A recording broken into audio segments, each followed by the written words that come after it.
Hi, I'm Candice Malcolm, and this is the Candice Malcolm Show. Thank you so much for tuning in. We have an excellent episode for you today. I hope everyone had a wonderful weekend. So, over the weekend, Prime Minister Mark Carney was in Calgary, and he was there to meet with energy industry leaders. I've heard this from several people, including Brett Wilson, who was on the show with us last week.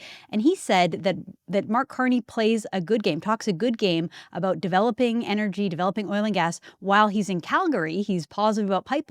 And then as soon as he leaves, he sort of strikes a different tone. So we're going to keep an eye on that. Of course, Mark Carney today is in Saskatoon, and he's at the First Ministers meeting. So he's having a meeting with all of the premiers. We're going to keep an eye on that, and we're going to dive into it a little later in the week. But I did want to point out one interesting thing. So we did learn, like I said, Carney was in Calgary yesterday talking about how he wants to make Canada an energy superpower, not really specifically saying oil and gas or pipelines, but energy broadly. And then he also quietly appointed a new chief of staff on Sunday. And now I know personnel issues aren't the most interesting things to talk about, but this individual, Marc-Andre Blanchard, will serve as chief of staff. And this is only interesting because of his own background and what it signals, right? There are two flanks in the Liberal Party. There is a sort of pro-business, business as usual side that Mark Carney tries to represent, like a departure from Justin Trudeau and the sort of radical anti-oil agenda that he had. And then that other side, which is sort of the Gerald Butts flank of the Liberal Party. Well, Marc-Andre Blanchard very much comes from that Gerald Butts flank of the party. And don't just trust me. I mean, when Gerald Butts stepped down in 2019, Marc-Andre profusely thanked him for his service and his deep commitment. And he said that he was, an idol, and his leadership in fighting against climate change and inequalities was inspiring to others. His background is that he was the executive vice president and global head of sustainability at the CDPQ Global, which is a Quebec-based institutional investment firm. And he was very much on board with the net zero. He's a net zero investor, and he previously said that it's essential to not increase oil and gas and coal production and focus on renewable and transitional energy. So that is where we're coming from with this chief of staff, and what that is signaling to Canadians is not exactly the same kind of thing that Carney was saying yesterday in Calgary. Okay, I want to introduce our guest. I'm very pleased to have this guest. We had him on the election show, which was great to talk to him. I'm talking about Dr. Sylvain Charlebois. He's known online as the food professor. He runs an excellent X account. He leads the agri-food analytics lab, at Dalhousie University, and he's host of the Food Professor podcast. So Sylvain, thank you so much for joining the show. Hello, Candice. Hi, great to have you. So I want to talk a little bit about the food inflation that's happening in Canada. Specifically, we learned today or yesterday that Mark Carney is endorsing the dairy cartel protectionist bill that's put forth by the Bloc. This is Rebel News reporting that Mark Carney backed a Bloc Québécois dairy bill amid the ongoing trade disputes with Donald Trump. Supply management will never be on the negotiating table, Mark Carney told the House of Commons. Supply management will be protected, according to Blacklock's reporter. So I'm wondering what you make of this bill and Mark Carney agreeing to back it. Well, I'm not surprised. So you're talking about Bill C-282 coming from Parliament number 44. It has survived, and politically, I would say that no one in Parliament has any choice. The dairy lobby, in particular, is incredibly powerful, and they know how to destroy political careers. Just talk to Maxime Bernier about that. I mean, they are incredibly influential, and the dairy lobby is advocating for a system that very few people understand. Even I would say that many politicians don't understand. But what they do understand is that if they actually go against it, they will pay the price. As a scientist myself, my job is to make sure that people understand what the system is all about and how costly it can be for an economy. So, yes, we are stuck with Bill C-282. And I testified before Senate in December against Bill C-282. I think Senate listened.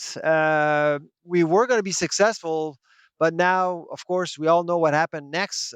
We went into an election, a leadership race, an election, and here we are.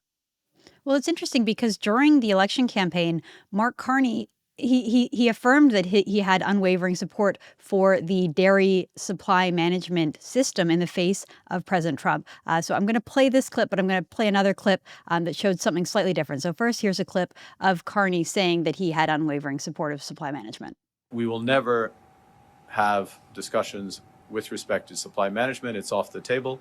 So that's sort of the typical Canadian politician response. But then a few days later, speaking on a panel with Radio Canada journalists, this is the French language, Mark Carney said that there isn't a need to pass a law to protect supply management, saying it's not necessary to make new laws for negotiating positions, adding, I know how to negotiate. So this was sort of an interesting, I felt like maybe opening the door to possibly just saying that it's time to evolve the system. So let's play this clip. It's French, but I believe it's dubbed in English, and then I'll get you to respond to it.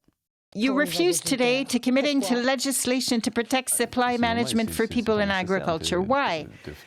In my opinion, it's not necessary to make laws for negotiation positions. It's not about legislation to have a negotiation with you, say, as a European and with regards to critical minerals. It isn't necessary. I know about negotiation. So to me, that's the interesting point here, because he's saying that when you're negotiating with a foreign country, you don't want to be bound by legislation that could hurt your negotiating position. And so that, again, that was sort of implying that maybe he would have some room to negotiate. And he was pretty adamant there, saying that it's not necessary. And then yet here we are seeing him go ahead and back the very bill that he said wasn't necessary. So what do you make of that? Yeah, so the second version, the French debate, what he was saying is accurate. I don't think you need to do this, and honestly, I think it would it would put Canada in a very weak position moving forward with any country. To be honest, because typically, when you start negotiating with another country, you will put on the table sensitive sectors. And so there would be an automatic for Canada. Do you need a bill? Do you need a law to protect that sector? I don't think so, to be honest, because eventually we're probably going to have to make some compromises along the way, as we did with the United States Mexico Canadian deal that was ratified in 2020. And of course, we all know what happened next. We all had to pay a $1.2 billion bill given back to dairy farmers as compensation, if you will. Even though, Candice, I'm not sure if you were aware, but dairy farmers don't lose a cent with these deals at all. I mean, when you actually look at how much money they're losing, they're not losing at all. They recalibrate quotas, which indicates how politicians poorly understand the system. It's all about theater, it's about artifacts. So I think what Prime Minister Carney is understanding now that he needs to go ahead with this bill only to show that he cares very much about supply management, but it doesn't mean that there aren't going to be compromises made along the way.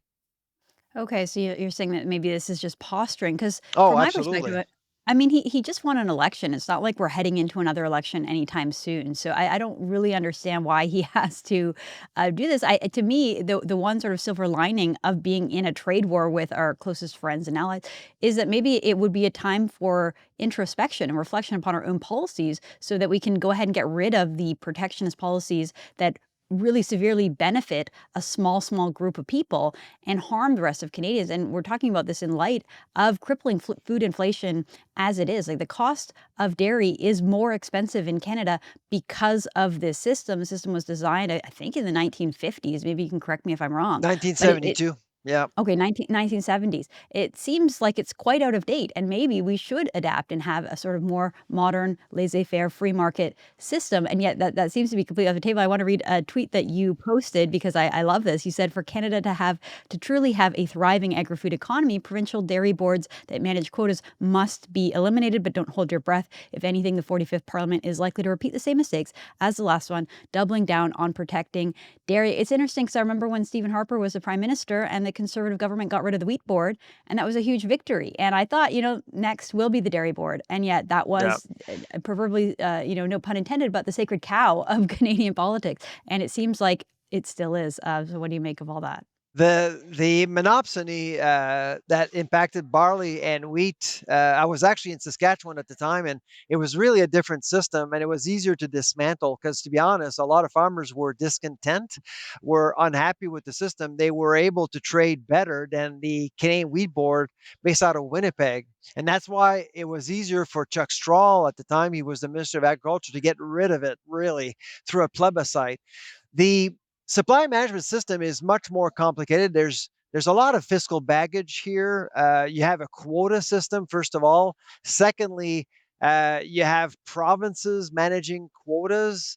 And that, of course, would include Quebec. And Quebec, with only 20% of the population, produces almost 40% of all the milk we have in Canada. So you can tell that Quebec has a lot to lose, which makes it a very political hot potato. I was asked by many politicians over the years if I were to have superpowers and eliminate or at least make supply management better, what would you do? If there's one thing I would do right now, would be to harmonize the allocation of quotas nationally, not provincially, but nationally.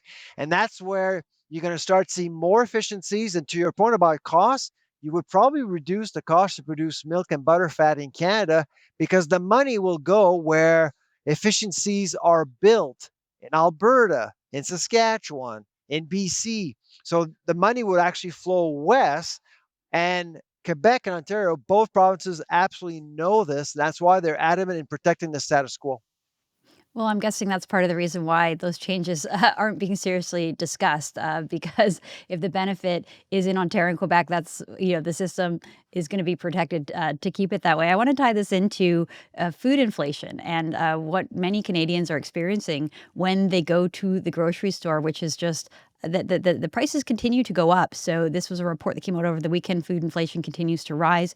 Here's what it means for your fridge. According to Loblaws company May food inflation report, grocery prices rose 3.8% per year over year from last April, surpassing the general consumer price index. This marks the third consecutive month where food inflation has outstripped overall inflation, noted by Statistics Canada. You had an article over in Troy Media about a week and a half ago saying blaming the U.S. won't cut it. Canada's food inflation crisis is largely the result of Ottawa's poor policy choices. So can you help us understand why prices are continuing to rise? So 3.8% is the highest food inflation rate amongst G7 countries, with the exception of Japan. Okay. So it's got to be policy driven. Absolutely.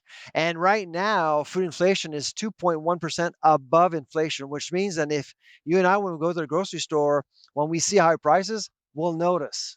That's really what it means. And so, what's going on right now? Our counter tariffs have not helped. So, in March, from March the 3rd to through March, April, and beginning of May, we actually a lot of importers had to deal with counter tariffs.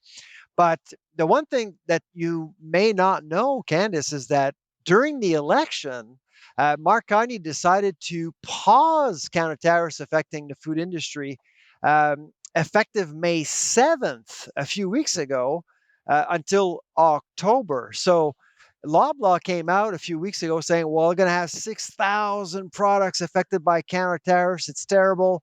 Well, not quite, because as of May 7th, which is the day after Mark Carney met with President Trump, by the way, no coincidence, tariffs were paused. And so counter tariffs aren't going to be a problem for May, June. So we are expecting the food inflation rate to actually drop. But the troubling part of all this is that no one has actually talked about it. And the first person I would point to is Prime Minister Carney. He should have said during the Elbows Up campaign that perhaps implementing counter tariffs actually will penalize Canadians first. He knows that. And so he did it very quietly in a very subtle way and let Champagne do the dirty work. Well, it's interesting because one of the things you note in your piece is that food inflation is going down in the United States. So they're the ones that are implementing tariffs on just about absolutely everybody. And yet their inflation is going down. It was 2%, 2.1%. And Canada's is almost double that, 3. And there's a really simple reason for that.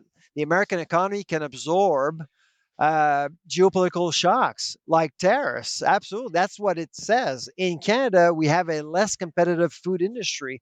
So when you implement counter tariffs, it will hurt Canadians. When President Trump said to Walmart, well, with tariffs, you can eat it up. He's absolutely right. Walmart can eat up the tariffs because it's such an efficient company. We don't have a company like Walmart in Canada.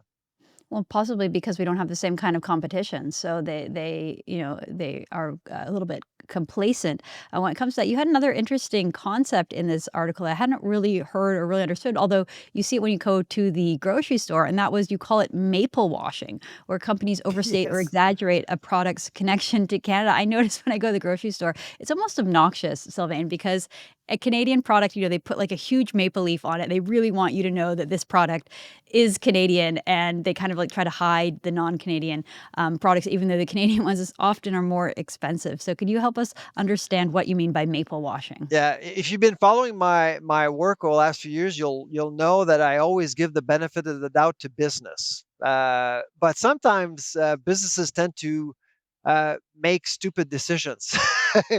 The bread price fixing scandal is certainly one. The maple washing is another one. I actually do receive pictures from readers almost daily, and one time I got a reader sending me a picture of Canadian navel oranges, Candice. Canadian navel oranges. Yeah, on process. So you can tell that something was going on. So the person actually went to management and said, listen, you have a problem here. You can't have Canadian oranges.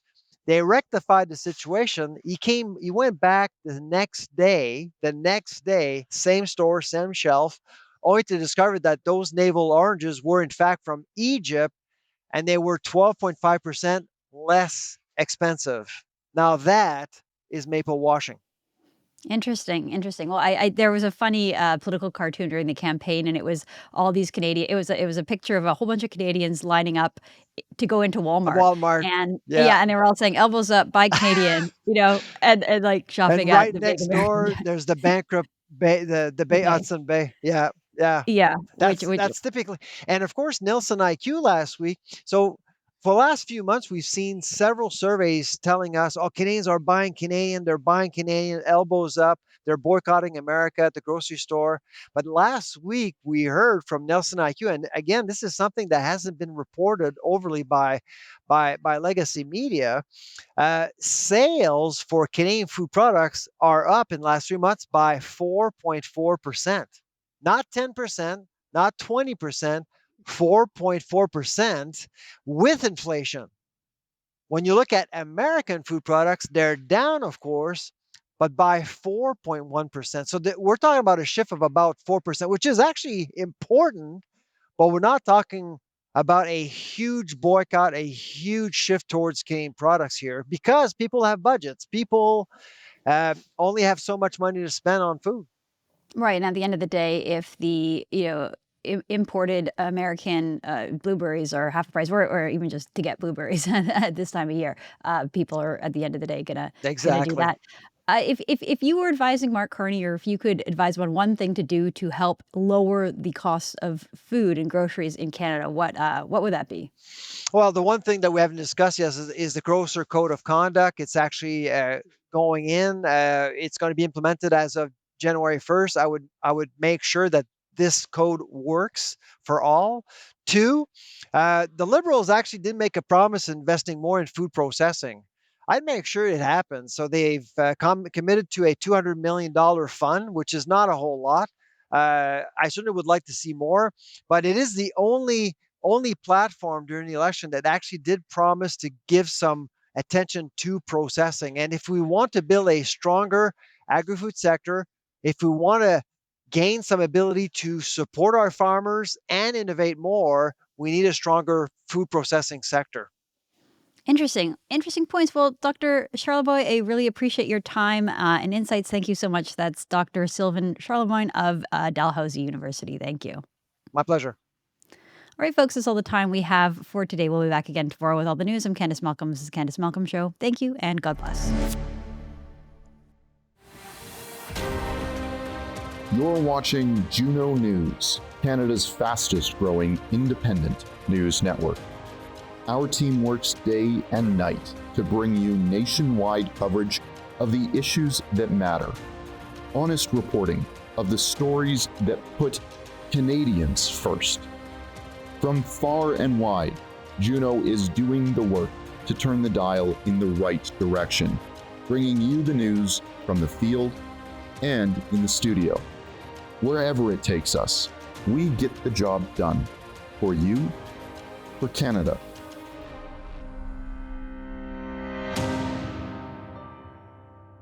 Subscribe today and help us replace the CBC. Go to junonews.com to join the fight.